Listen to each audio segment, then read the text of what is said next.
Hello Facebook family. तो आप लोग के एगो गीत सुनाओ तनी कैसा लगी जरूर बताएम जा कमेंट में। पेज के फॉलो कर देम जा, लाइक कमेंट शेयर जरूर कर देम जा।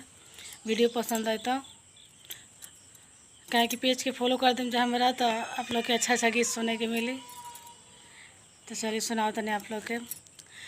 अइले आगा हनवा कूटत रह निधानवा की कोई दो पापाना, हमरो अगहन गवनवा की कोई दो पापाना, हमरो अगहन गवनवा की कोई दो पापाना।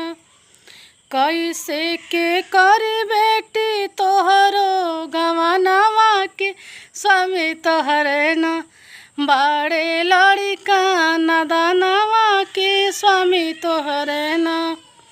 आँख तोहरे फूटे हो माली गुड़वा लागे कि नहीं जनलाना, तोहरे धियावा सयनवा कि नहीं जनलाना।